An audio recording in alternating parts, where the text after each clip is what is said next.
Hey, what's up, everyone? Welcome to another edition of Film Session with me, Clutch Sports Talk. I'm going to talk about the Dallas Cowboys today. They had another disastrous day this past Sunday against the Washington football team. I'm going to dive in and just kind of break down their defense. Is it scheme? Is it the players? I don't know. We're going to figure it out. But hey, sit back and relax and enjoy the show. This is Film Session with Clutch Sports Talk. Let's go. Welcome in, everybody. This is another edition of Film Session with me, Clutch Sports Talk, aka Ryan Flowers, man. Got another great one for you guys today, man. Hey, I would not be remiss if I didn't break down the Dallas Cowboys defense. I know I do quarterbacks so far. I've done offenses. I think it's only fair that I actually do the Dallas Cowboys defense. They are terrible. A lot of it could be coaching. A lot of it could be the scheme. I jotted down some notes. I looked at some of these plays here. And I just wanted to share that with you guys today on this another edition of Film Session with Clutch Sports Talk. So let's just get straight into it, shall we? So I'm going to share my screen with you guys. You'll see exactly what I'm seeing here. It's pretty pathetic. I mean, I won't lie. What I'm seeing with the Dallas Cowboys is pretty bad. Here's a play here. It's 2nd and 9. And we're gonna slow it down just a little bit. As you can see here, the Cowboys are they're in a 3-4. Now that's one major concern for a lot of people who follow the Dallas Cowboys. They've been traditionally a 4-3 defense for quite some time. They bring in Mike Nolan, who runs a 3-4, and that does pose a bit of a problem for the Dallas Cowboys in regards to their personnel. They don't have 3-4 guys, so conceptually from the jump, this isn't going to work very well because you don't have the right guys for the system that you're playing in. Now, I'm not a fan of the 3-4. I'm a 4-3 type of guy based defense, but for whatever reason, they wanted to make the switch, and therefore they didn't really make any necessary personnel changes to get the right guys in there. They added guys like maybe Aldon Smith is probably the only guy who I thought maybe who could play the 3-4 because he can put his hand in the ground and play D-line, and he can cover and play the run in the 3-4. But here, as we see here, they're just in their regular base defense, a 3-4. Redskins have a trip set down here at the bottom of the screen, and a single back and a tight end over here. So let's watch the play as it develops. Motions the guy over. It's happening quick. He fakes the handoff to the tight end coming across, and then who is this? Kyle Allen is going to hand the ball off to number 24 here. And it's a big play. So a couple things on this play we have to see. We have to break down. Number one, let's start from the inside and out. So let's watch the line play here. This is the first thing that stuck out to me. Is the line play to Dallas Cowboys and how they just folded under the pressure, under the blocking scheme. Right now, they're getting no push on the line of scrimmage, and this has been happening for the last 7 weeks. None of the defensive linemen are getting any type of run support here initially at the snap of the ball. Defensive tackles are getting taken out of the play. The linebackers, because of that, linebackers are being blocked by the guards or tackles are pulling tackles coming up, so they can't they can't run downhill like they're supposed to play run game. Missed tackles there, and this right here, this makes no sense. Xavier Woods right now, as you can see, he is the safety in the play. Now the running back gets out of the pocket, outside the past the line of scrimmage. He's running. He's got full steam right now. Only thing on his mind right now is score. That's what he's doing right now. Now, for some reason, Xavier Woods turns around and starts running away from the ball carrier. Mind you, he's got 1, 2, 3, 4. 4 defenders tailing him. Now, he comes up on the play. So there he is. He's got a pretty decent angle. Now, right here, he starts to slow down. I don't understand why. And maybe I'm missing something, but this is the part that just trips me out even more here. So is that he turns around fully and starts running a good, let's see. I don't know what. He's at 5 yards here. Almost 10 yards up the field. Now, eventually he does make the tackle, but he gives the running back another additional 10 yards to scamper down the line. And to me, that's not coaching to me. I think that's just the player just isn't that good.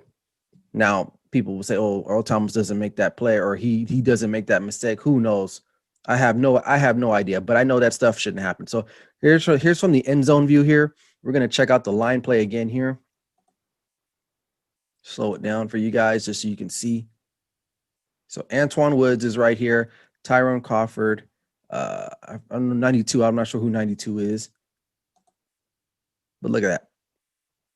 The Redskins have more guys to block than the defenders have to attack. And so initially they win at the line of scrimmage.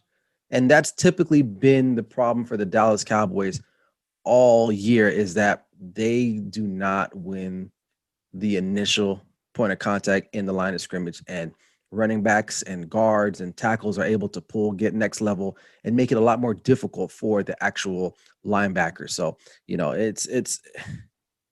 it's pretty pathetic there. It's pretty bad there. So we're going to move on to the next play that I saw in my research for this episode. It's really like a few plays after. It's a touchdown drive, and you're going to see here, this is a passing play. So let's slow it down just a little bit for you guys. So as we can see here, they got 3 receivers down here at the bottom. I'm pretty sure this was a man coverage. And here's another thing. So I'm giving you guys this information, but I'm not exactly sure what the schemes are, because I'm not a Dallas Cowboy. I don't know particularly. I can only kind of give you guys a guesstimation on what I think it might be. So here's what I think happened. I think they're in man coverage, but for some reason here, this cornerback, I believe it's Jordan Lewis. Watch his eyes. Look where his head is pointing at, right? And look at these other 2 defenders who are supposed to be in coverage, right? Because this is where the meat of the play. More than likely, this is going to be some type of rub route. They're going to try to pick these corners to get in the end zone. That's pretty typical for football. If you watch football, this is what you kind of run down here in the goal line. So let's break it down. Sorry, it was too fast there. Let's break it down slow, because this stuff is happening really slow. I'm sorry. Let's break it back down. All right, here we go. Ball snapped. Jordan Lewis's eyes is back at the quarterback. His man, even though it's just a split second, is able to release pretty cleanly, because he's getting the 2 picks by these receivers up here at the top of the trips. And it's an easy touchdown. It's an easy touchdown. Kyle Allen just has to throw a decent ball. Now, what should have happened was, watch his eyes here again. He's looking in. Stop. Look where he's looking at. From this point angle, it looks like he's looking more towards the quarterback, but just with his head. Then on top of that, he, for some reason, backs up and tries to take this guy. Now, I don't know if this is a scheme or is it the players again. Like, he theoretically should have this guy at the trip set.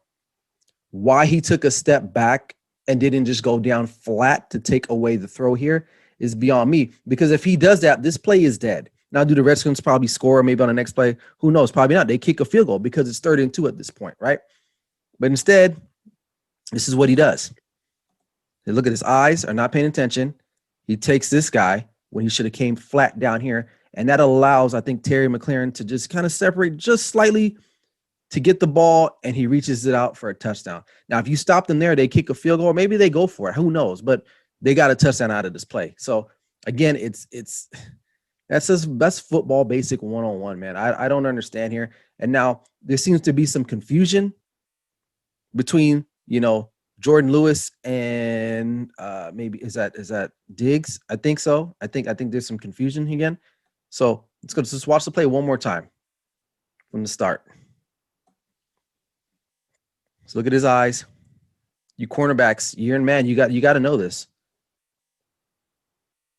If anything, he's got to attack. If that's going to be your man, he can't run flat. He's got to go and pick this guy up immediately and get his hands on him, and don't allow him to clean release. It wasn't even a great pick set by the Washington Redskins. It was really, I don't even think it really was a pick. He allowed himself to get picked just a little bit, and that was a difference right there, with them scoring that touchdown. So we're going to move on to the next play. There were a bevy of plays in this game. I didn't want to do a lot of them. I only picked a few because I thought the Cowboys were just atrocious on defense. So here's another one. So here's the scenario. We got 2nd and 5 at the Dallas 45. The Cowboys are. It looks like they're like in a 4-3 type zone defense. No man, excuse me. But here's the thing.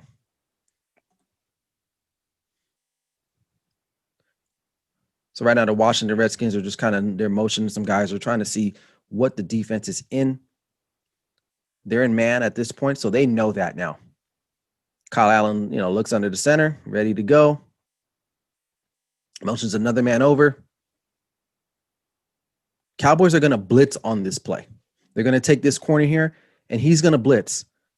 And Logan Thomas is going to be able to run free, play action fake, get the linebackers to cheat up a little bit. And Logan Thomas just runs right out here to this area. Mind you, the safety was on the left side of the field. Now, again, are they being coached this? But common sense would tell you. We're going to line it up again. So here's the deal.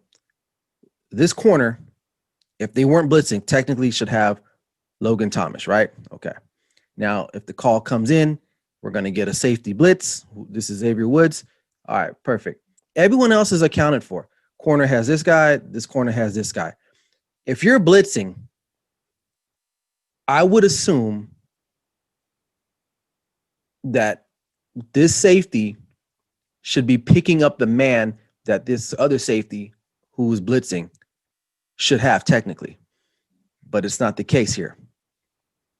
And like I said, I could be wrong. I don't know the actual schemes that they're running, but to me, this is just basic type of stuff here. I don't understand what's going on.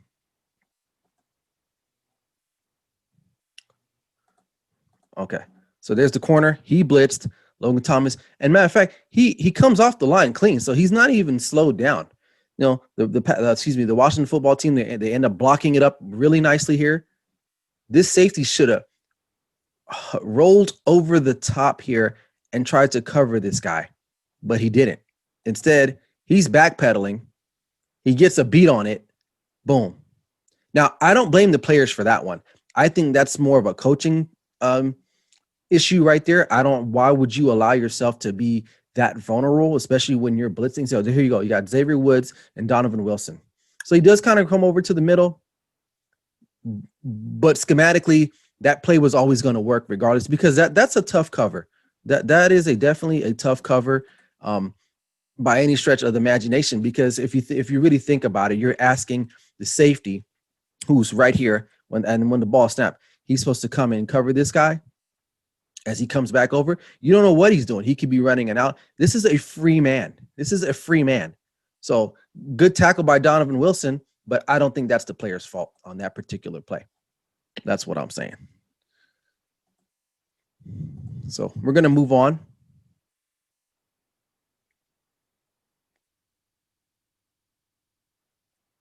Oh, sorry. I'm just getting that next play queued up for you guys here.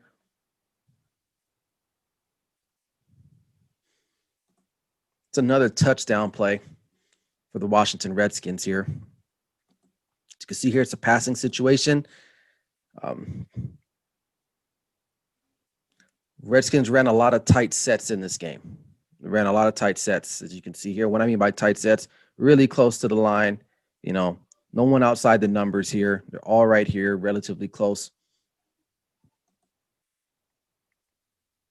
And this is a simple run. It's a run play.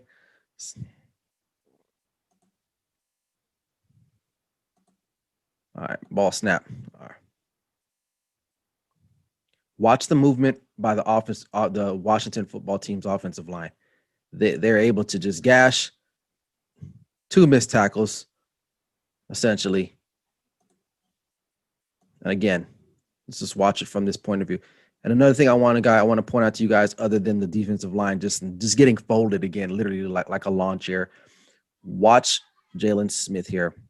His eyes lie to him, and he ends up following a player who's not even in the play, and he leaves his area where the running back is going to end up going through. Stop it right there. He sees 41 come across, and he is going to attack that. But by doing so, he leaves his area where he probably could have filled in to make that tackle. And now, I don't expect Diggs to come and make this tackle. The safety's got to come in hard. He's got to play hard downhill. He really doesn't. Arm tackle. Any NFL player is going to break that, and Redskins score again. Mind you, the Redskins had a really good game running the ball. They were averaging about 5.5 yards per carry. The overall rush for 208 yards. Their plays averaged about 6 yards a play. So literally, I mean, they were running plays and they were just getting first downs, So here's an end zone view here. You're going to see it.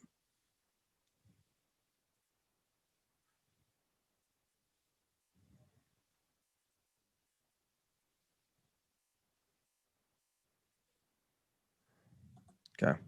Again, Washington Redskins have more guys blocking at the initial point of the play. I mean, this tackle's getting double teamed.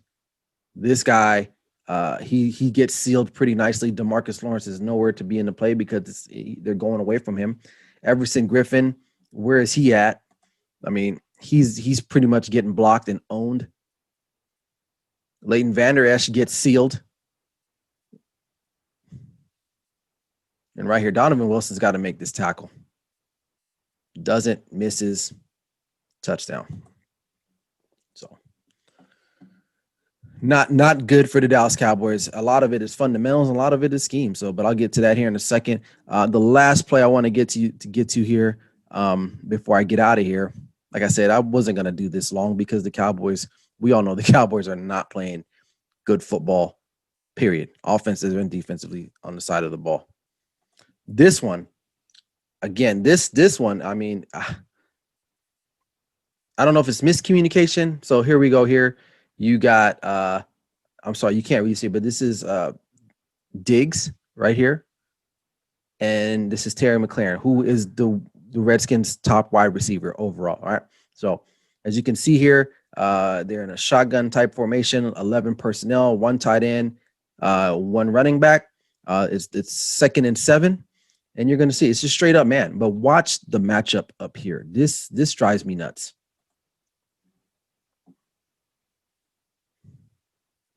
Okay, a little play action. For some reason, Diggs bites on it, and he lets Terry McLaurin blow by him easily. He ends up getting a illegal contact, which was declined anyway, but as it should be. I mean, he hustles back. I mean, he's still learning, but I don't understand. I just don't understand why is he looking in the backfield like that when you have a guy like Terry McLaurin in front of you? And I get it, he's young. He's had to be able to play a lot of the top receivers this year, but for some reason he just bit hard. Unless he thought he had safety help over the top. Who knows? But again, that just could be the scheming and just miscommunication. So then that resulted with another easy touchdown. So those were the plays. As a Cowboys fan, I'm still going to represent them. As you can see, that's my hat. I still got the stuff up in the back. That's always going to be my team. But they are in trouble. They are definitely in trouble. This season is a wash. They can't stop anyone. The Redskins are not a great team either. They were struggling coming into this game. And you can't do this type of things that we just saw on those clips there. You can't. I think it's a mixture of scheme. I think it's also a mixture of coaching, and it's also a mixture of players not playing well or playing up to their ability. Now, I get it. At the top of the show, I mentioned that the Cowboys are traditionally a 4-3 type team. Those are the guys that they have on their roster right now. And they switched over to a 3-4 with Mike Nolan, and it's not working out. I know Mike McCarthy ran a 3-4 as well when he was in Green Bay, but he had the guys to do it with. They don't have that right now. They don't, and I don't know if they will. I can't honestly say they can go out and make a trade at the deadline to get anyone that's going to help this defense. It's either you strip it down, you try to convert yourself back to a 4-3 because that's the type of personnel you have. This defense was not that bad last year. This defense was, I think, overall like in the top 10, if I'm not mistaken. And especially they played against the run really well last year. And you have the same pieces and parts there. The only difference is the coaching. And maybe that's more to blame than anything than else. But other than that, the Dallas Cowboys are in disarray, not even on the defensive side, only offensive side. I didn't want to get to that because I could spend literally 2 hours just breaking down the Cowboys. But they are in trouble. They are definitely in trouble. And Cowboy fans out there feeling that a player here, a player there is going to help. At this point, I don't think it will. I used to think that earlier in the season, but the more and more I watch this team, you can just see that they're out of sorts. There's a lot of miscommunication. There's a lot of things probably not being coached up right properly. So they will continue to struggle. I'd be surprised if they win 2 more games the rest of this year. I'd just be surprised. But hey, Dallas Cowboys, that was your film session. I appreciate you guys. Hey, be on the lookout for my next podcast episode, which will be airing this Wednesday coming up. Also, I have an article coming out on the lksportswriting.com about the disastrous Dallas Cowboys. So be on the lookout for that. You also can hit me up on Instagram at clutch.sports.talk. Like and subscribe. Also, hit me up on YouTube. You can search Clutch Sports Talk. Please hit the subscribe button, notifications link. It gets you updated to everything Clutch Sports Talk related. Other than that, I appreciate you guys. Hey, this is Film Session with Clutch Sports Talk. Never settle till the work's done. See you guys. Bye.